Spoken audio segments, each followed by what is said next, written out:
es el doctor Ignacio García Juárez, médico y cirujano, graduado de la Universidad Autónoma de Oaxaca, medicina interna y gastroenterología en el Instituto Nacional de Ciencias Médicas y Nutrición Dr. Salvador Subirán en la Ciudad de México, y hepatología en la Clínic Hospital de Barcelona en España.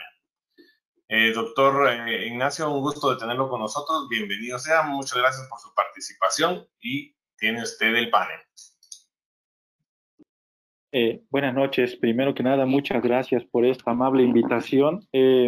Agradezco al comité organizador para dar mi plática y, bueno, pido una disculpa porque no había apagado mi micrófono hace unos minutos. Me llamaron por teléfono. Realmente estoy apenado. Y en los siguientes minutos hablaremos, la plática que me pidieron es hablar acerca de cuál es el abordaje bueno, aquí tengo algún problema.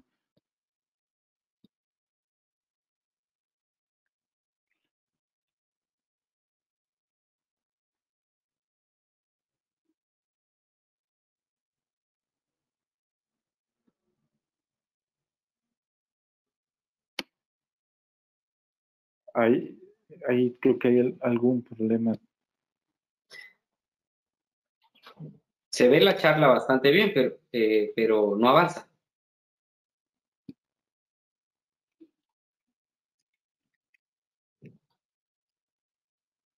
Ahí ya se ve bien, ¿no?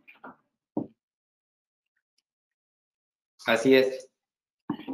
Bueno, estos son los puntos que el tema que me tocó es abordaje de la lesión hepática y hablaré específicamente acerca de pacientes con cirrosis, qué hacer cuando uno encuentra un nódulo hepático, cómo abordarlo y algún panorama general del tratamiento en este grupo de pacientes. Hablaré acerca de algunos datos de generalidades, la población de riesgo, el tamizaje, el estadiaje y algunas opciones de tratamiento. Y este es un dato a nivel en México, en el país donde me desarrollo, y la cirrosis hepática cada vez va cobrando como, importancia como un problema de salud pública. Y aquí es el cuarto lugar, que esto es muy parecido a estadísticas a nivel mundial. Y estas lesiones hepáticas también a través del tiempo van cambiando y vemos que en esta gráfica, vemos que muchas de las neoplasias, lejos de ir empeorando, van disminuyendo, a diferencia de la lesión del hígado, cómo va incrementando. Y esto se va incrementando gracias a todo lo que en las dos pláticas anteriores de lo que se ha mencionado. Y vean, les muestro un trabajo que hicimos aquí en la Ciudad de México, 5 centros participando, y vimos cómo van cambiando estas etiologías de la hepatopatía del año 2000 al 2019, cerca de 5,000 pacientes evaluados. Y ahora con el nuevo criterio de MAFLD, vemos que lo considerábamos aquellos que tenían ya el diagnóstico de esteatosis o aquellos que tenían alguna complicación metabólica. Y vean que en general la causa número 1 en los últimos años es hígado graso, o los que tenían cirrosis criptogénica pero que tenían una complicación metabólica, ya sea sobrepeso, diabetes o alguna alteración de dislipidemia. Y cuando los dividimos por género, las mujeres, la causa número 1 de cirrosis es hígado graso, algo de lo que el doctor habló en la plática previa. Y en hombres, la causa número 1 es alcohol y en segundo lugar, hígado graso. Y en ninguno figura, por lo menos aquí en nuestro país, el virus de la hepatitis C. Y vean que quiero mencionar este otro trabajo, trasplante hepático de la base de registro en Europa, un trabajo donde se evalúa del año 2002 al 2016, 69,000 casos trasplantados. Y vean cómo va cambiando nuestro problema de las etiologías. 4% en general de esta base de 69,000 pacientes fueron por hígado graso. En el 2002 la prevalencia era 1,2% y ahora en los últimos años vean cómo ha crecido a 8,4%, es decir, 7,7 veces más. Y otro dato era que eran pacientes de más de 65 años. Pero, ¿qué implicaciones tiene? Así como el virus se va disminuyendo con estas nuevas terapias, bueno, el impacto de cáncer, vean que también se va incrementando en esta población. Una mayor proporción de hígado graso, tenía carcinoma o la indicación de llegar a la lista de trasplantes era por carcinoma hasta en un 39% versus aquellos que eran por otra etiología menos hígado graso, solo un 28.9%. Es decir, el cáncer se ha incrementado de 1.3 a 8.4. Y este es un trabajo mucho más reciente de la base de registro de Estados Unidos y del 2002 al 2019, 168.400 pacientes trasplantados. Y vean que esta población de riesgo ahora va cambiando.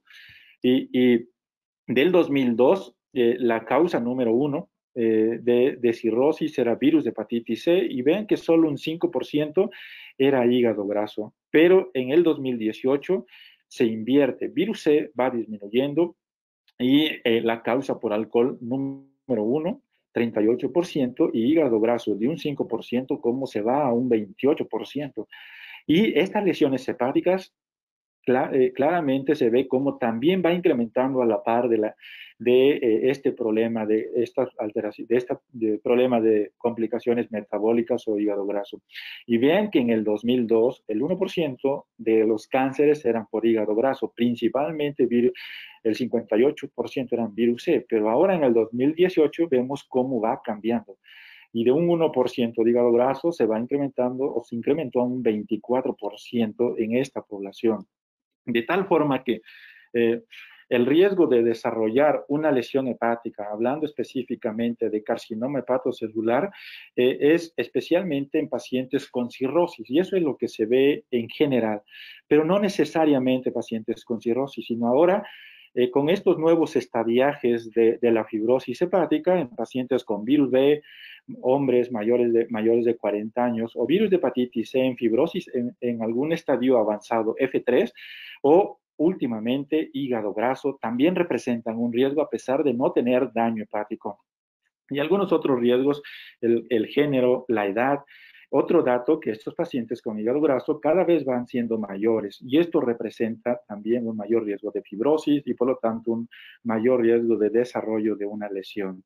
El ser diabéticos, y vean que esta población en riesgo habitualmente lo buscamos en pacientes con cirrosis, pero en pacientes con hígado graso, incluso hay algunos reportes y series pequeñas donde no necesariamente tienen que ser cirróticos los pacientes con hígado graso para el desarrollo de hepatocarcinoma. Y esto es en general la población de riesgo y es cómo cómo vamos viendo un cambio en la etiología de la cirrosis. Ahora, el carcinoma hepatocelular puede ser mortal en este grupo de pacientes. Habitualmente, la cirrosis a menudo, cuando no es diagnosticada y cuando la población no está adaptada a hacerse exámenes generales o un check-up de forma rutinaria, pues habitualmente podemos verlas de forma tardía. Y estos cánceres pueden tener un curso silente a menudo. Cuando llegamos a verlo de forma tardía, son de focos múltiples que pocas veces podemos dar una terapia curativa. Progresa a invadir vasos, pueden tener extensión hematógena o linfática y raramente produce síntomas hasta tener un estadio avanzado de la enfermedad. Y el diagnóstico puede ser tardíamente. Por lo tanto, las recomendaciones del tamizaje, ¿cuál sería en forma general? Ya habíamos dicho que existe población de riesgo, virus C en fibrosis avanzada, F3, virus B en población de riesgo, o incluso en esta población de hígado graso, también puede representar, aunque por hoy no hay una justificación de acuerdo a las guías internacionales, en especial en pacientes con hígado graso, cuando empezar un tamizaje en pacientes no cirróticos. En cirróticos ya sabemos y veremos más adelante algunos datos. El costo-efectividad de hacer tamizajes es cuando el riesgo es más de 1% o 1.5% por año. ¿Y qué es lo que se solicita? El screening habitual, ultrasonido, puede ser o no alfa-fetoproteína, y de ahí habitualmente no está justificado pedir algún estudio dinámico como tomografía o resonancia. Y vean que cuáles son las recomendaciones de las guías al día de hoy en población de riesgo de la que hemos mencionado. Bueno, es hacer un ultrasonido y alfa-fetoproteína cada 6 o cada 12 meses. ahorita veremos una revisión sistemática, pero ahora está completamente claro de que debemos de hacerlo cada 6 para tener un impacto positivo en esta población. Y lo que se solicita habitualmente es el ultrasonido de tamizaje en este grupo de pacientes. Tiene algunas ventajas, que es barato, seguro y habitualmente se realiza en cualquier lado, pero también tiene algunas desventajas. Es operador dependiente, tiene una sensibilidad limitada, difícil en pacientes obesos para poder evaluar con cierta efectividad el parénquima hepático, y una vez que en estos pacientes se encuentra esta lesión hepática, siempre hay que hacer algún estudio complementario, como un estudio dinámico que veremos.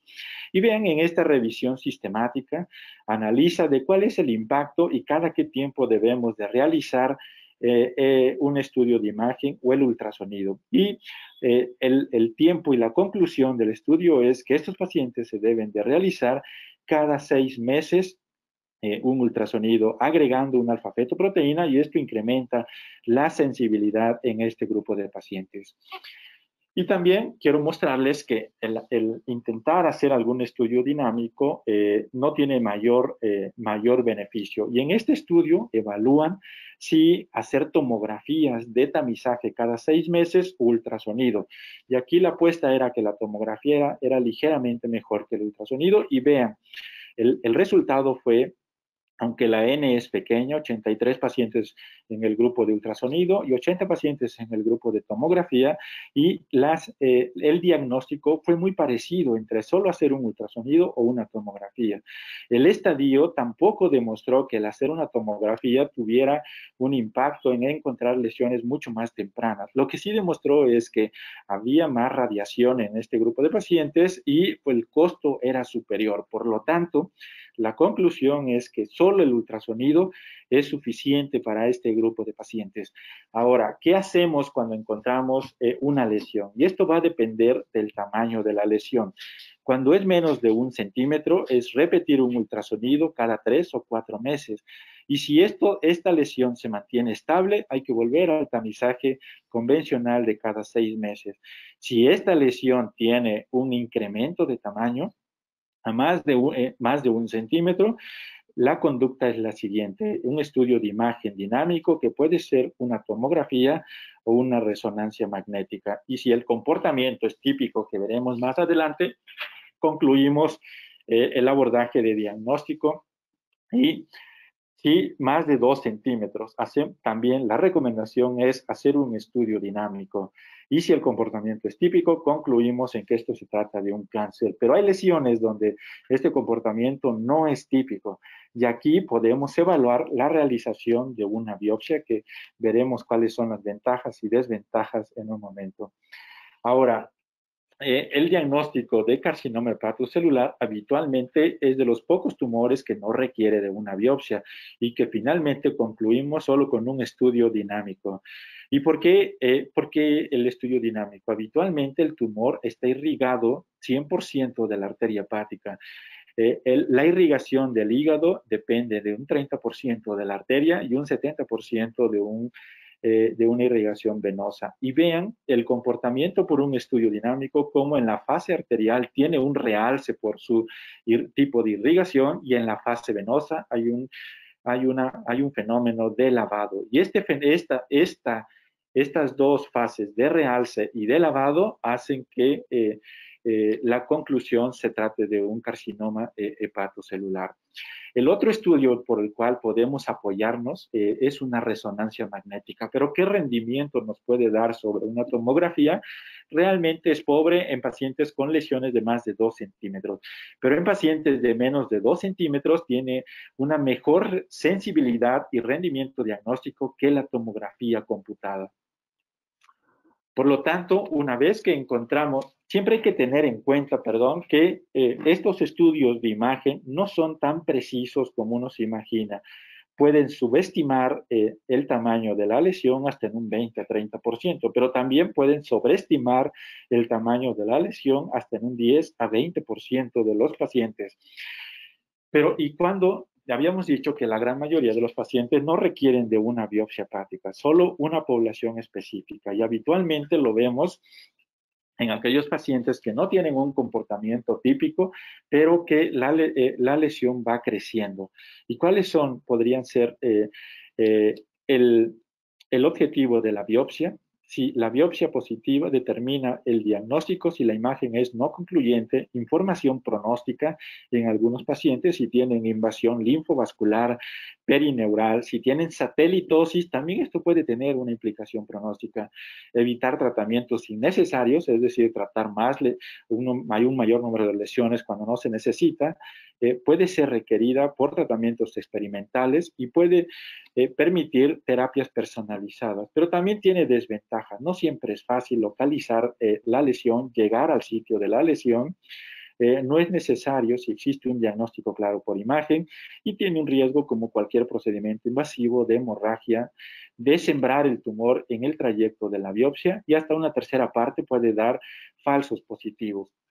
Y actualmente, ¿qué otros estudios de apoyo podemos tener? Pues resonancias magnéticas con medios de contraste específico como gadoxético, y esto incluso puede dar un rendimiento en demostrar lesiones que tienen un comportamiento mixto, es decir, carcinoma hepatocelular más colangiocarcinoma. También el PET-CT puede tener alguna utilidad para ver el grado de diferenciación histológica, especialmente en tumores poco diferenciados, puede ser captado por el PET-CT. Ahora, una vez que encontramos estas lesiones, ¿qué hacer con este grupo de pacientes? El siguiente punto es estadiaje, y el estadiaje nos vamos a basar en 3 puntos. Cuando se puede, la extensión anatómica, el comportamiento biológico, si es posible, y el grado de hepatopatía para poder determinar algún esquema de tratamiento.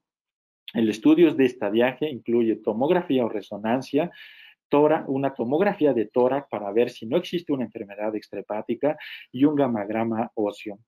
Y hablamos del tumor, dependiendo del tamaño, si es menos de 2 centímetros, habitualmente todas las terapias, ya sean quirúrgicas o locorregionales, tienen un impacto curativo.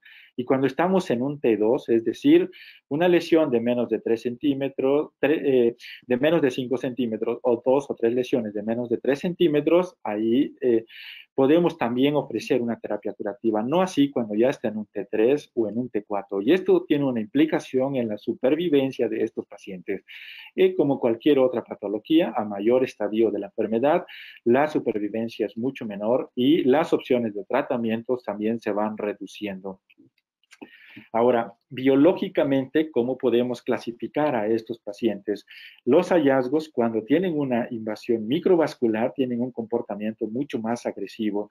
La presencia de satelitosis, si la infiltración es difusa a solo tener un nódulo, el grado de diferenciación de tal forma que son de peor pronóstico, los mal diferenciados. Cuando son mixtos también, la presencia de colangiocarcinoma, también el pronóstico es mucho más agresivo. La captación de un PET-CT o el incremento de la alfa-fetoproteína de forma significativa, es decir, más de 1000, también tienen una implicación pronóstica y ahora cada vez es más estricto y el tener más de 400 también implica mucho más riesgo de tener invasión microvascular. El crecimiento, la velocidad de crecimiento también implica un crecimiento, un tumor mucho más agresivo. Se asocia con metástasis estos hallazgos que mencionamos, alto riesgo de recurrencia en los pacientes que se presiona para el trasplante hepático, falla de control local en aquellos que se les da terapia locorregional y pobre pronóstico, aunque no hay un consenso sobre cómo incorporar estos datos al tratamiento que ofrecemos en este grupo de pacientes. Y la otra parte depende del grado. No es lo mismo del grado de patopatía de este grupo de pacientes. No es lo mismo aquel que está en un Child A, de acuerdo a la clasificación de Child-Pugh, que aquel que está en un Child B o incluso aquel que está en un Child C. De tal forma que esto es ya un algoritmo conocido por todos y dependiendo del tamaño y del número de lesiones podemos ofrecer un tratamiento. Y este tratamiento de hepatocarcinoma puede ser, lo más objetivo es evaluarlos para trasplante. Todo depende de la localización, la patología, la localización del tumor, la función, el estadiaje, y estos habitualmente pueden ser solo el único tratamiento curativo en este grupo de pacientes es el trasplante hepático. Y esto habla de eliminar la cirrosis hepática y eliminar el tumor en estos pacientes. La resección solo son tratamientos curativos del tumor y no de la patología en general. Y de ahí algunas otras opciones de tratamiento. Y vean que en etapas muy tempranas podemos, en lesiones menos de 3 centímetros, podemos ofrecer quemar la lesión o ablación o cirugía dependiendo de la descompensación. Si son pacientes en Chayla, una u otra opción pueden ser las correctas, pero siempre va a existir la cirrosis hepática y esta cirrosis hepática representa un riesgo persistente de desarrollar alguna otra lesión en el resto del parénquima. Pero en general, hacia el tumor específicamente, ambas opciones son curativas. En tumor solitario tiene mejores resultados. Algunas lesiones pueden ser no tratables por la localización. La severidad de la hepatopatía impacta en el tratamiento y la morbilidad significativa, sobre todo en pacientes en Child B, no cura la cirrosis y no elimina el riesgo de nuevas lesiones. Pero en este estudio, aunque es una N pequeña, vean que 36 meses, la opción para el tumor específicamente puede ser tanto la resección como la ablación pueden ser curativas y prácticamente igual. Y en las lesiones tempranas, vean, sobre todo en aquellos que están en criterios de Milán, es decir, un tumor de menos de 5 centímetros o 3 menos de 3 centímetros, esos son los pacientes candidatos ideales para trasplante. Pero cada vez esto se va viendo la opción por extender y relajar estos criterios, de tal forma que aquellos que tienen más de 5 centímetros, pero menos de 8 centímetros del tamaño tumoral total, se pueden ofrecer algunas opciones, dar tratamientos locorregionales, disminuirlas de tamaño y en un segundo tiempo llevarlos a un trasplante hepático. Y habíamos dicho que uno de los marcadores es la alfa-fetoproteína. Y existen muchos criterios y esto depende mucho del centro donde se desarrolla el trasplante, aquellos que están en Milán, los criterios de Toronto, cuando el volumen total del tumor es menos de 8 centímetros, criterios de San Francisco, dependiendo del tamaño, 3 lesiones menos de 4.5 o una menos de 6.5, siempre y cuando el tamaño tumoral total no rebase los 8 centímetros, o incluso hay criterios de up to 7, siempre y cuando no sean mayor de 7 lesiones y no más de 7 centímetros. Pero todos estos criterios tienen cierta supervivencia a 5 años. Los que mejor les va es criterios de Milán, pero cuando esta alfa-fetoproteína está muy elevada, esto habla de mayor invasión microvascular y la recurrencia aún en criterios de Milán, pero con alfa-feto de más de 1000, vean que es muy parecida. Entonces, este es otro criterio que no limita a dar tratamientos curativos y cada vez se va tomando mucho más seriedad en alfa-fetoproteína. Incluso ya ahora la propuesta es que no sean más de 400 unidades de la alfa-fetoproteína para tener menor riesgo de recurrencia post-trasplante. Y de ahí el resto del tamaño de las lesiones prácticamente son terapias paliativas. ¿Y qué opciones tenemos?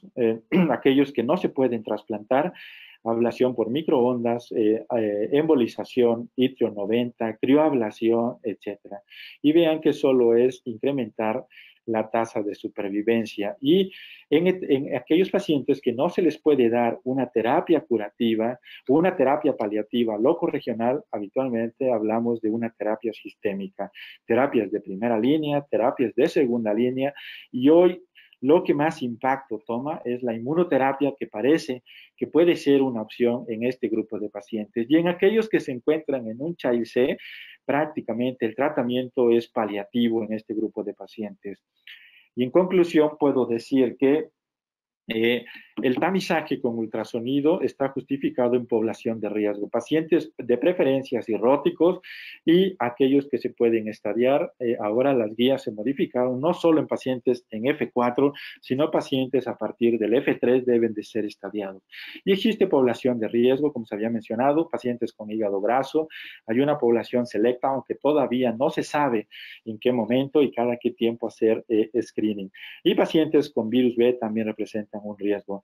La alfa-fetoproteína es un marcador pronóstico, la tomografía y resonancia son las mejores para el diagnóstico y estadiaje de la enfermedad. La etapa temprana, lo ideal es el tratamiento curativo, ya sea resección de la lesión, si es posible por el grado de patopatía, o el trasplante hepático, que es lo que realmente cura este problema, tanto la cirrosis como el cáncer. Y la elección de la terapia locorregional depende del tamaño de la lesión, el número de lesiones, localización y la experiencia que se tenga de forma institucional. Muchas gracias por su atención.